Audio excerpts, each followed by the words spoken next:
Hey y'all, welcome back to our channel. We are on video 2 of our series about plotting your story. And I get it, some of you guys are pantsers, but I'm gonna encourage you to hang around because as we go through this series, we're gonna be asking a lot of questions about your story, about your characters, that even if you're pantsing, you should maybe just take a moment and consider some of these things before you start to write. So, pantsers, this could be for you too. But plotters, this is going to be really rich, and I think it's going to bring a lot to your building of your story before you ever start writing. So I'm excited because today is all about setting the scene and hooking your reader from the beginning.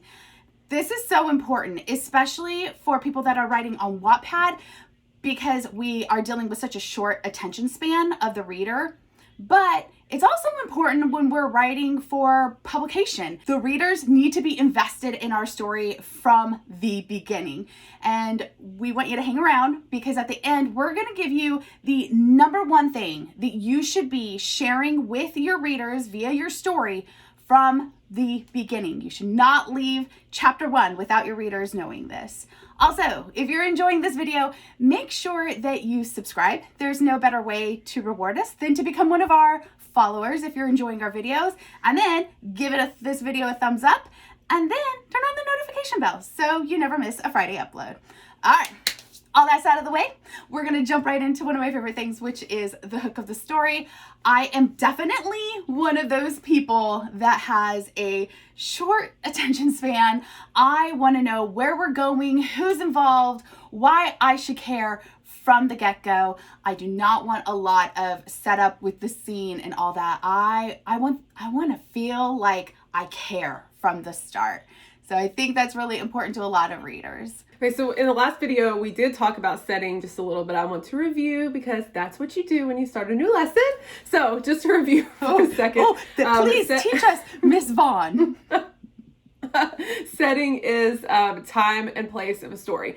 So while we do want to jump in and care about the characters right away, you also do need to know when and where the story is taking place, because you don't want to do what we call the infamous white room thing, where we don't know where we're at and what anything looks like or where, anything's taking place, because that's boring. And there are a couple of different types of settings to consider. We did not talk about this last time, and this is something that people generally forget, I think, or maybe you don't forget and you don't really even realize you're doing it, but I think it's kind of cool to think about. So the first one is the one that we always think about, or you should always think about, which is the physical setting. So that's physically, where are the characters? What do they see? What do they smell? What do they feel physically? Where are they? What's the city, state, country? Are they in a house? Are they outside? Whatever.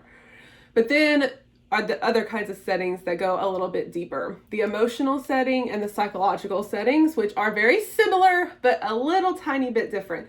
Every story is going to have an emotional setting, and that is your mood. Is it dark? Is it lighthearted? Is it sad? Is it a war story? Are people fighting? Is it a love story? Is the mood romantic? That should be in every story. You should have an emotional setting. Some stories will have a psychological setting too, like an unreliable narrator. You might have delusional characters. People might be struggling with a mental illness. That's going to be important for things like mystery thriller, horror. Not every story is going to have a particular psychological setting, but some will.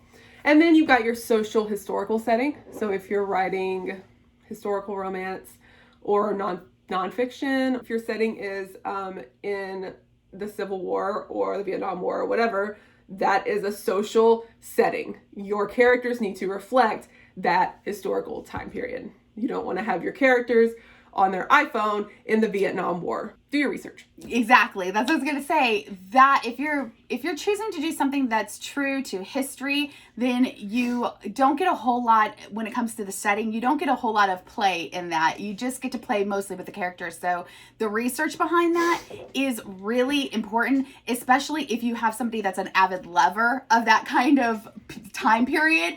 They're going to call you out and you're going to feel real silly that you didn't do your research. And on Wattpad, they can call you out right there in like real time. So whereas if you're writing on, Amazon, you have to wait to read the review after they've read the entire book. Now that you have your setting all put together, it's time to start asking some questions in order to start your story and get people invested. And the first is going to be, what is the inciting incident? The inciting incident is normally your hook. It's the thing that starts to bring in questions from the beginning. What's going to happen now? Why did that happen? And so it's already getting the reader invested into this character's life, even though they've just met them. Usually your inciting incident is the thing that puts your character in the path of the antagonist. So that is going to be the first question you want to ask yourself. What happened to the protagonist to put them in the path of the antagonist? Also, near the beginning of your story, you want to have any background information that your reader needs to know, but don't dump it, please. Don't do an info dump. For the love of God, don't do that. And don't put it all in dialogue either. That's a cheap trick. Ooh. Sorry. No, it is. It is. I agree. So, you can put some of it in dialogue here and there, but don't pull that either. Like, there are other ways you could do that. The only reason you really want to share this is if they need to know that before the inciting incident to have the inciting incident make sense. Otherwise, do you really need to tell it? And the best way to tell it is to tell it when the main character needs to know it. And then your reader is finding it out at the same time as the main character. That's the best way to do that. And as an author, you might need to know a lot of the backstory to make the story flow and make sense as you're telling it. But that doesn't mean your reader needs to know. It might not even mean that your main character needs to know. The next thing we're going to look at is, what is your MC's call to action? And there are two different calls of action. There's an internal call of action and an external call of action. And we're going to present you with some questions to answer to determine what that call of action is for both the internal and the external. So for internal, the things that you want to ask of your story and your character are the following. What does the protagonist want most? This is really important because that goes back into emotionally connecting with them. We all have things that we really, really want. So we want to share that with the readers. Why are they scared or scared of not getting it?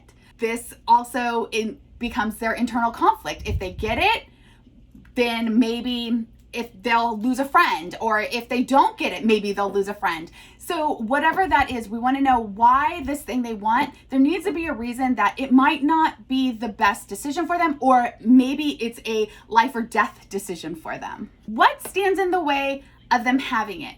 So really, again, we're looking at that internal stuff, not anything that's going to affect it outside of your main character. And how will they try to get it? Now this becomes a little bit more external, and that moves us into the external questions. So then you've got external conflict, which involves the character and other characters or outside forces.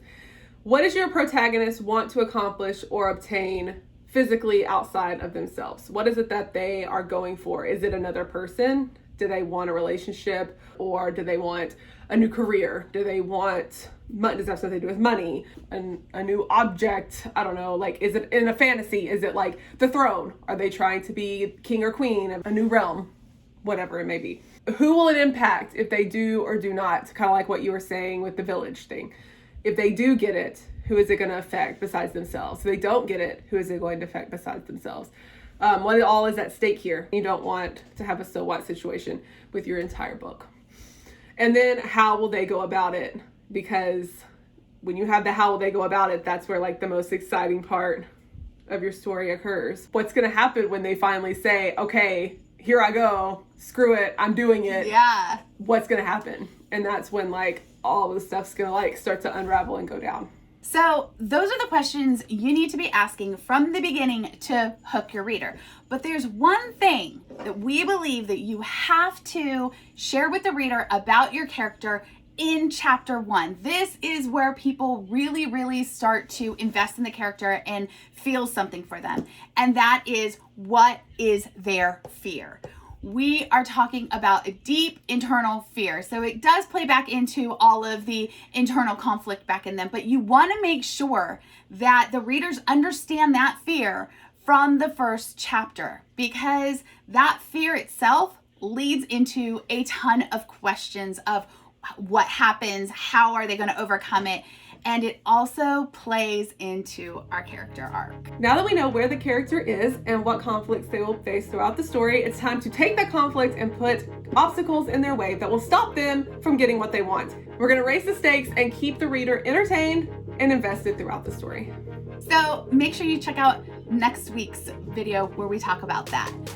Also, you want to go and check out our works and see what we're all about, head on over to Wattpad. You can read all our stories for free at Crystal and Felicity. And as always, write what you love.